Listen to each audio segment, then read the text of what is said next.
사도행전에 나타난 초대교회는 아무 문제가 없는 공동체가 아니었습니다. 그들은 성령 충만을 경험했습니다.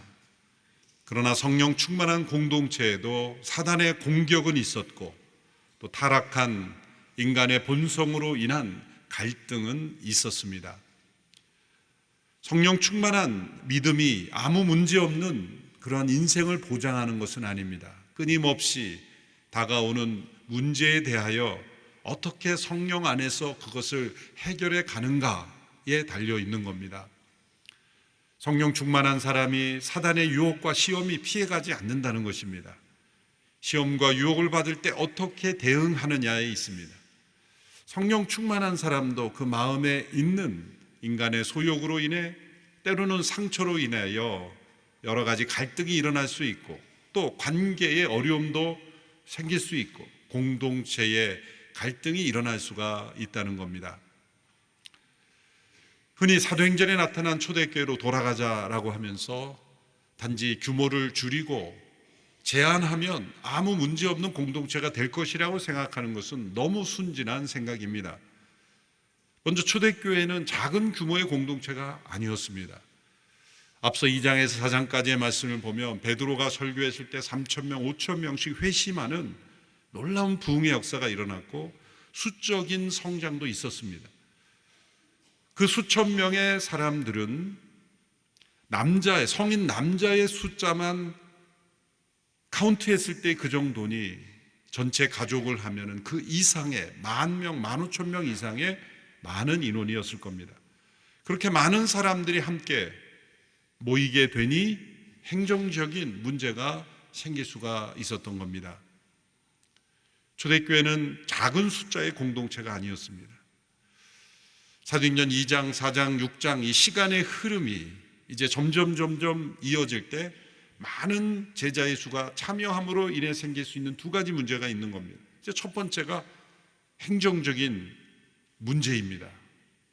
의도하였건 의도하지 않았건 생길 수 있는 그런 문제들이 있습니다.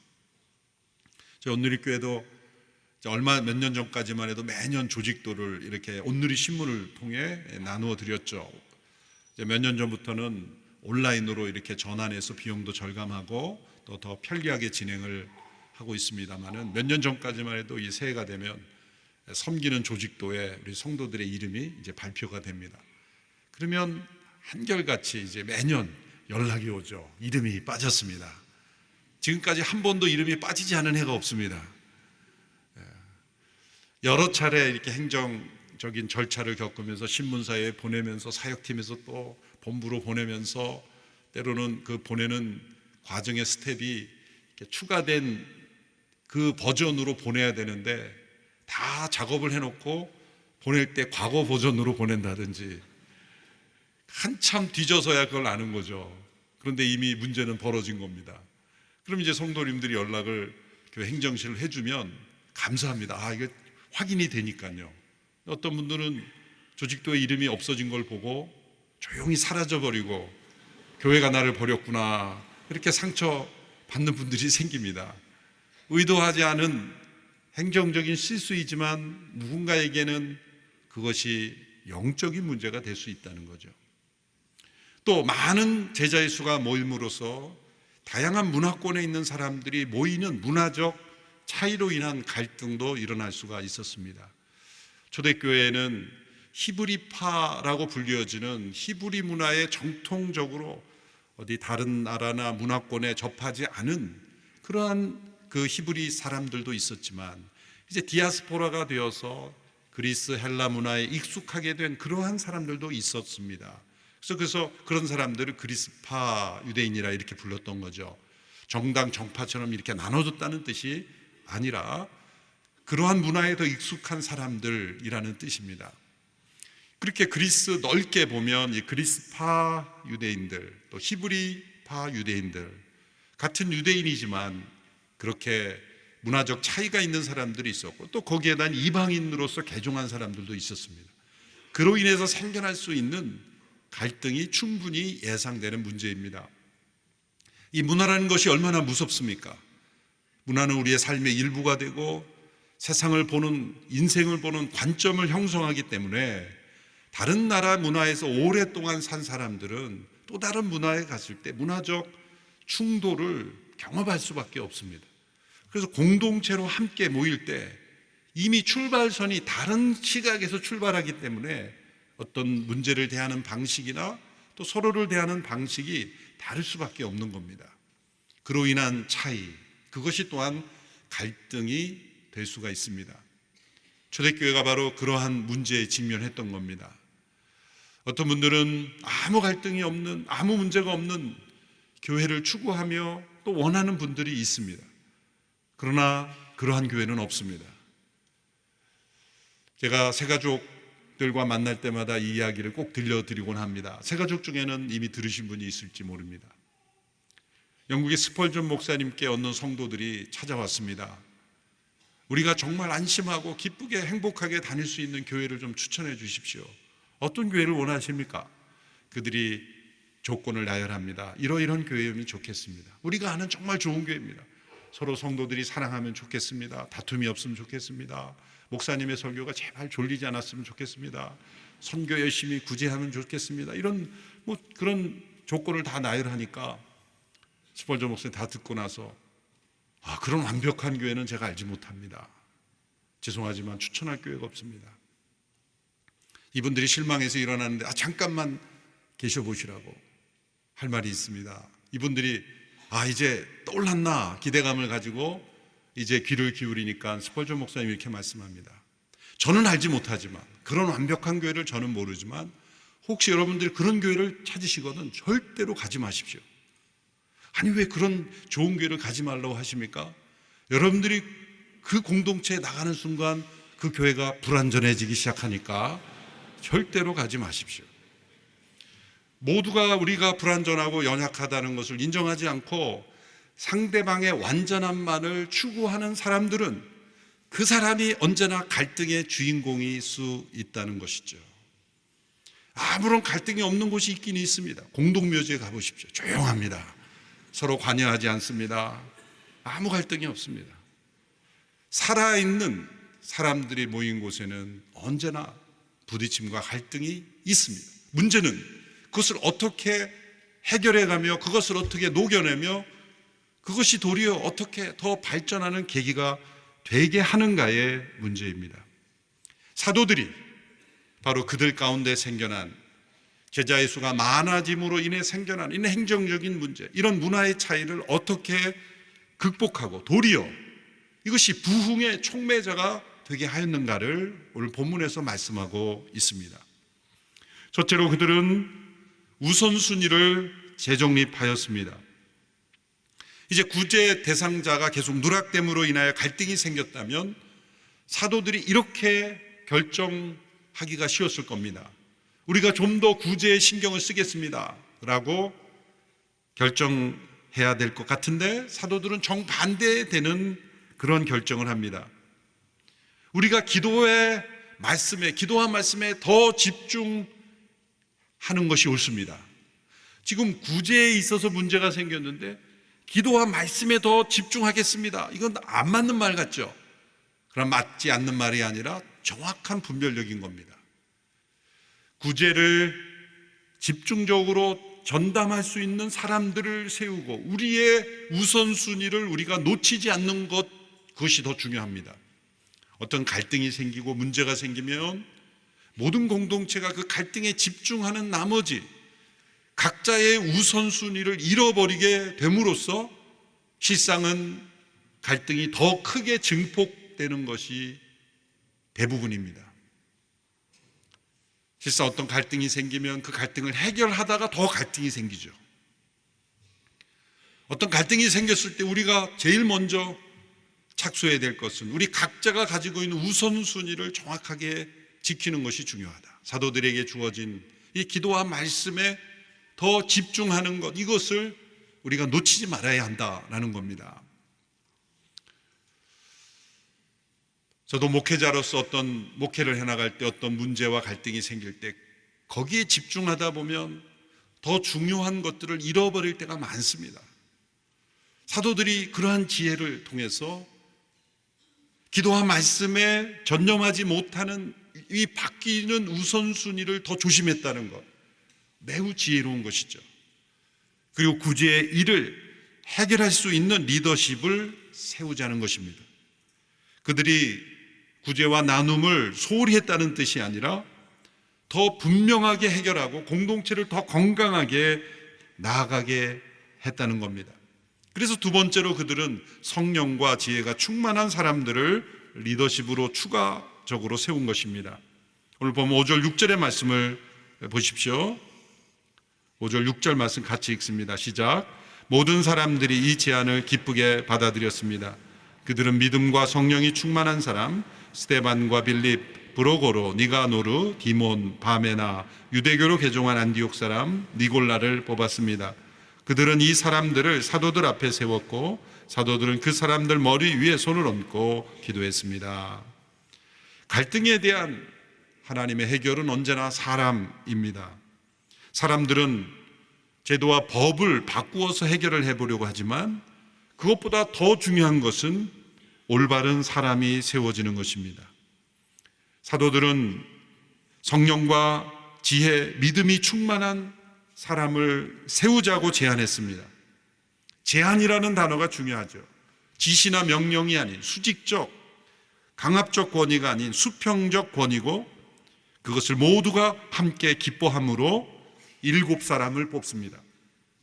우리가 잘 아는 스데반으로부터 시작돼서 때로는 익숙하지 않은 이름들이 나오죠. 우리가 성경 퀴즈 같은 데서 초대교회 7 집사라고 말하면 이 사람들이 나오는데 사실은 본문에는 집사직이 나오지 않습니다. 집사직이 형성된 훨씬 후죠. 디모데서 정도 가서 바울 서신의 후반부 몇십 년 후에 이제 집사라는 직책이 형성이 되고 이 당시에는 그런 집사직이 형성되지 않았습니다. 그러므로 집사직의 기원이라고는 말할 수 있지만 집사들로 안수받았다라고 말하기는 아직 이른 시기입니다. 그러니까 이들은 사도들을 도와서 함께 섬기는 사역자들로 세움을 받고 안수를 받은 것입니다. 이것이 후에 이제 안수 집사직으로 이렇게 발전하는 것은 분명합니다. 자, 이들은 믿음과 지혜가 충만한 사람들로 성도들로부터 인정받은 사람들로 세워짐을 받은 것입니다. 두 개의 표현이 나오죠. 성령 충만은 공통점이고 한쪽으로는 지혜, 한쪽으로는 믿음이 충만한 모습입니다. 성령 충만의 두 모습이죠. 지혜란 무엇입니까? 하나님께서 우리 인간에게 주신 이성적 판단을 통하여 분별하는 능력을 지혜라고 말하죠. 믿음이란 무엇입니까? 이것은 우리의 이성적 판단으로 도달할 수 없는 하나님의 주권, 하나님의 신비, 하나님의 섭리에 대하여 전적으로 맡겨드리는 것을 믿음이라고 말하죠. 성령의 충만은 한편으로는 지혜로, 한편으로는 믿음으로 나타납니다. 우리가 기도할 때 하나님께서 흔히 응답하실 때 3가지 응답으로 말하죠. 첫 번째는 yes, 하나님이 들어주시는 응답. no, 하나님이 거절하시는 응답. wait, 기다리라 라는 응답. 이거 외에도 2가지 더 응답이 있습니다. 4번째 응답은 내가 너를 축복하니 너에게 준 그 지혜를 가지고 판단하고 결정하라 라는 응답입니다. 우리의 삶 속에 많은 영역을 하나님이 이미 우리에게 주신 이성적 판단을 통해서 우리가 분별력을 가지고 결정할 수 있는 영역이 있습니다. 또한 5번째 기도 응답이라 할 수 있는 것은 이 문제는 내가 알아서 할 테니 너는 손 떼고 잠잠히 기다리라. 잠잠히 있으라. 전적으로 하나님 앞에 맡기는 것, 그것 또한 하나님의 응답이죠. 성령의 충만은 때로 지혜의 충만으로, 때로는 믿음의 충만으로 나타납니다. 그래서 7사람을 세웠습니다. 이러한 말씀을 근거로 사도들이 지혜, 기도와 말씀이 한 것처럼 목회자들은 기도와 말씀만 하고 이 7사람이 이 구제와 나눔한 것처럼 이렇게 완벽하게 나눠야 된다. 그것도 올바른 해석은 아닙니다. 왜냐하면 빌립이라는 분도 전도를 했죠. 스데반도 설교를 했죠. 스데반은 또 표적과 기사가 나타났죠. 이렇게 사역이 중첩되는 부분이 있기 때문입니다. 오늘의 교회 초창기부터 새가족반을 우리 장로님, 권사님, 집사님들이 말씀을 가르쳤죠. 1:1 제자형 또 우리 성도님들이 말씀을 가르치죠. 때로는 목회자보다도 더 말씀을 잘 가르치는 성도들도 있을 수 있는 겁니다. 그러니까 성도들은 말씀을 가르치면 안 되고 목사들만 가르쳐야 된다. 그것은 성경적이지 않습니다. 오늘 이 교회 안에는 하나님의 말씀을 정말 한 영혼 한 영혼 잘 가르치는 많은 성도들이 계십니다. 때로는 목회자가 행정적인 은사 이런 영역에서 더 부각이 될 수도 있죠. 크게 나누어서는 기도와 말씀으로 영적인 그런 목회자들의 직임이 있지만, 그러나 이것을 명확하게 칼로 자르듯이 그렇게 할 수는 없다는 겁니다. 왜냐하면 이 7분의 사역이 굉장히 포괄적으로 사도들이 했던 사역을 그대로 이어가는 모습이 있기 때문이죠. 그럼 왜 그들은 사도라고 부르지 않는가? 그 당시부터 사도라고 하는 사람들은 12사도로서 예수님과 함께 동행했거나 예수님의 부활을 경험한 이들로 국한되었기 때문이에요. 마지막 사도가 바울이죠. 그래서 사도들이라고 부를 때는 교회의 리더십들로 사도의 직분은 계속되지 않고, 그러나 그 역할은 이 7사람과 같은 사람들을 통해 계속해서 교회 안에 이루어져 온 것입니다. 중요한 것은 자기가 주장함으로써 이 사람이 된 게 아니라, 우리가 선거에 나오듯이 내가 한번 해보겠다 그래서 이렇게 투표해서 결정된 게 아니라, 여기에 보면 이미 사람들로부터 인정된 사람들, 그런 사람들이 세움을 받았다는 것이 중요합니다. 저도 이런 은사가 있습니다, 저도 말씀 잘 가르칩니다, 이렇게 주장해서 되는 것이 아니라는 거죠. 예전에 한 목사님 모실 때, 제가 비서실에 있을 때 어느 목사가 찾아와가지고 목사님께, 목사님 저도 설교 잘합니다, 왜 설교 안 시켜주십니까? 이렇게 좀 불평하는 그런 때가 있었어요. 그랬더니 목사님 웃으시면서, 그런 얘기는 성도님들이 해야 되는 거야. 자신이 주장한다고 되는 게 아니야. 그런 어떤 그 시각이 중요한 거예요. 내가 하고 싶은 것과 내가 정말 은사로 인정받는 것은 다른 것입니다. 이렇게 7사람들이 사도들을 돕는 사역자로 세움을 받았습니다. 또 더 나아가 한 단계 더 추가적인 조치가 있었죠. 문화적 차이가 있는 사람들을 서로 끌어안았다는 겁니다. 이 7분의 이름들을 보면 공통점이 다 그리스식 이름입니다. 대표적으로 스테반, 또 스테파노스, 멸류관이라는 뜻이죠. 이름들이 우리가 익숙하지 않은 것이 다 그리스식 발음이기 때문이에요. 이것은 이들의 출신이, 이들이 유대인이었을지라도 디아스포라 유대인일 가능성이 높고, 제일 마지막에 나오는 니골라라는 이름은 아예 명시했죠. 유대교로 개종한 안디옥 사람이다. 그러니까 이 사람은 완전히 출신 자체가 이방인인 거예요. 안디옥 사람, 지금의 튀르키예에 있었던 지진 많이 난 지역이죠. 안디옥 사람 니골라다.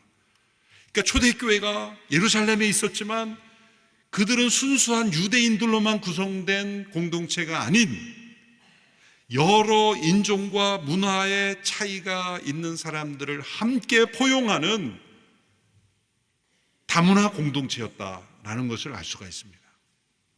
왜 이런 결정을 내렸을까요?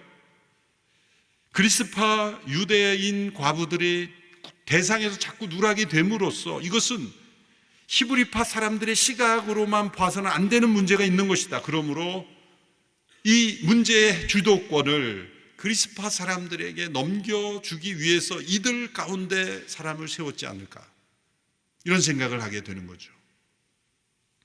얼마나 지혜롭고 파격적인 조치입니까? 오늘 이 시대의 교회가 이런 결정을 내릴 수 있다면 교회의 다툼과 분열, 갈등은 일어나지 않을 겁니다. 이것은 교회만이 아니라 사회도 마찬가지고 정치도 마찬가지고 기업도 마찬가지입니다. 제가 20여 년 전 미국에서 목회할 때 당시에 미국에 있었던 크리스천리티 투데이라는 잡지의 커버 스토리에 미국 교회를 진단하는 그러한 커버 스토리가 있었습니다. 미국에 간 지 얼마 안 됐기 때문에 미국 교회의 흐름이 어떻게 나나 유심히 읽어보았는데, 거기서 지적하는 것은 1920, 30년부터 7, 80년대까지 50년간 미국 교회가 엄청난 부흥을 경험했고 교회들이 많이 세워졌는데 심각한 문제가 있다라는 지적이. 그건 뭡니까? 전부 같은 인종끼리 모이는 교회가 주로 형성되었다는 거예요. 그러니까 백인들은 백인끼리, 또한 아프리칸들은 아프리칸끼리, 또 우리 한국 사람들은 코리안끼리, 차이니스끼리, 이렇게 각기 언어가 같은 사람들끼리만 모이는 거예요. 그 가운데 있는 분들은 영어도 유창하고 커뮤니케이션이 되는 사람들도 같은 사람, 민족끼리만 모였다는 거예요. 그게 성장하면서 미국 교회가 성장한 것 같지만 이민자들로 구성된 미국 교회가 점점 같은 인종끼리만 교회가 모임으로써 사회가 통합되는 데 기여해야 되는 교회가 이제 다른 인종에 대한 이해도가 점점 떨어졌다. 그래서 미국이 점점 분열되고 타인종에 대한 배려가 약해지는데 교회가 오히려 그걸 통합시키지 않고 더 분리시키는 거 아닌가, 이런 지적들이었어요. 상당히 의미 있는 지적이라고 생각합니다. 그래서 제가 목회하던 교회에서 성도님들이 그랬죠. 우리 교회 비전은 한인이라는 타이틀을 떼는 것이다. 여러 인종들을 품을 수 있는 교회가 된다. 우리 온누리교회는 초창기부터 여러 이주민들 예배를 개설하고 M센터를 통해 섬기고 있습니다. 이제 대한민국의 이주민들이 250만을 넘어 300만을 향하고 있고 인구 감소를 커버하기 위해서는 400만까지 돼야 된다는 이야기도 있어요.